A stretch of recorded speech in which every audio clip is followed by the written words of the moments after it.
Hey everyone, so we're back here, lesson number 9, representing proportional relationships with equations.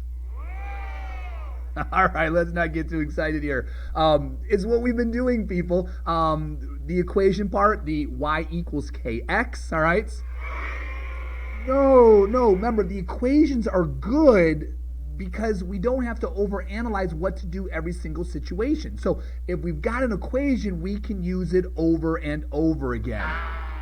Yeah, so that's what we're doing here again. So let's get into it. Example number 1, Jackson's birdhouses here, all right? Jackson and his grandfather constructed a model for a birdhouse. Many of the neighbors offered to buy the birdhouses. Here we go, business opportunity. Jackson decided that building birdhouses could help him earn money for his summer camp, but he's not sure how long it will take him to finish all the requests for the birdhouses. Okay.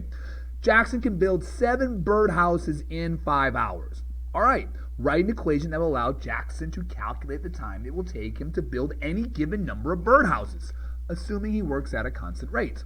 Okay, so the thing that we are after here is if we do want to write ourselves an equation, all right, and that's what they're asking us to do, we've got to keep things in mind, all right? We're always after, hey, who's the x and who's the y?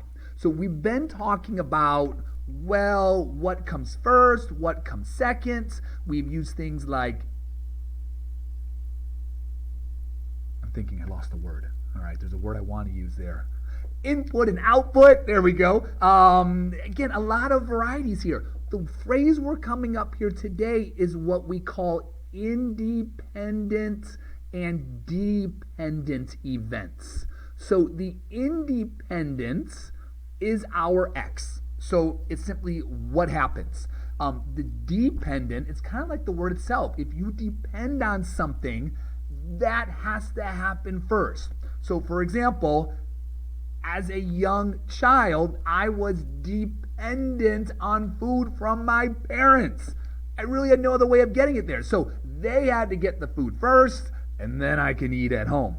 I was dependent for things. Now that I am older, all right, got a job, all right, making money, got my own place, I'm considered independent. I no longer need that in order to make it through. So independent is your x, dependent is y. And the same things are going to keep going here. Time is our x, so we just consider it to be an independent event. The money we've always talked about is a y. Well, the money is dependent. The amount of time I work, that'll depend on how much money I get paid. So here we can see the result, or the dependent event, is the birdhouses. We have to put the time in order for the birdhouses to be built. So what that lets me know is, hey, we know x is time. We're kind of working off theirs. We're just using that as the phrase of independent.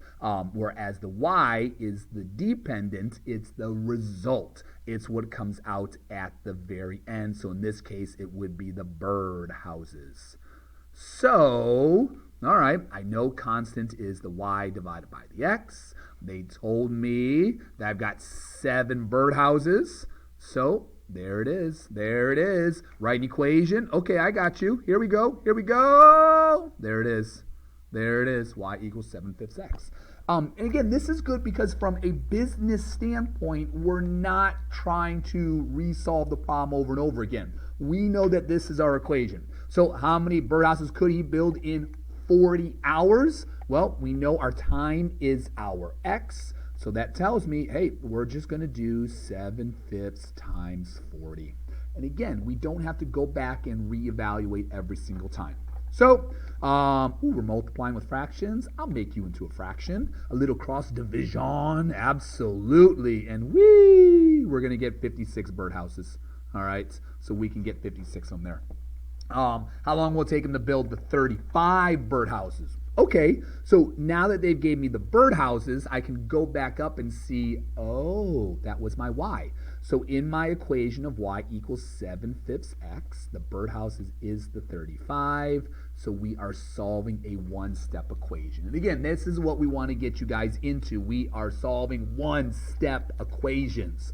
So to undo multiplying by 7/5, we're going to multiply by the reciprocal. Multiply by 5/7. Now, again, that's because the fraction has appeared. You could say divide by 7/5, but when you divide by 7/5, you're actually multiplying by the reciprocal, so it's going to get you there. I know, boring you with the same things we've been talking about, but all right, let's keep going here. Cross division, absolutely, we can divide by the 7, and hey, there we go. We get ourselves a nice clean 25. So he can expect there, how long will it take him to build? All right, he can expect it's going to take 25 hours that we are looking at. Woo, there it came back. Let's clean that up a little bit. All right. So again, the benefit of this, and I do this type of equations when I know I'm going to use something over and over again. So when it comes to printing and making t-shirts, I have to take a lot of the fees that are in order there, and instead of redoing that every single time, I can set up an equation and then know, hey, plug my number in and away we'll go. All right, let's do one more here. How long will it take to build 71 birdhouses? Again, I'm going to go back to my equation. All right, the birdhouses with the y. So here we go. Here we go. All right, and now we're solving. So, and again, the equation's nice when it's not a crisp, clean number like the previous ones were. So we're going to multiply by 5/7. There is no cross division here. Okay, so use your knowledge of multiplying with fractions. We're going to multiply across. So 5 times 71, 5 times 1, 5 times 7. All right, so when I multiply, I'm going to get myself 355. All right, 7 times 1 is a 7 that's there. So I got 355 sevenths. Yeah, let's reach for the calculator here. Let's see what we've got. 355 divided by 7, and I get a crazy decimal, 50.714. Okay, so here we go. They have to give me some sort of rounding instructions of what they want. So because they didn't, I can let you know we're always going to tell you something, because otherwise you're like, what do I do with that? So we might say to the nearest hour, to the nearest half hour. All right, those are things here. So for this one, I'm going to say, hey, let's round it to the nearest hour. So because I get the 50.7, all right, this is going to tell me, hey, I can expect that that's going to take me about 51 hours. And again, we are telling you to round here to the nearest hour. So round to the nearest hour. They do need to give you some form of direction so you have an expectation of what they want. So, yeah, there we go, people. Right back at it, using your equations again. Hopefully you're like, my goodness, it's the same thing over and over again. Are we done with this now? And we are when it comes down to it. We're at the end here of the packet. And again, away we go. I'll see you guys.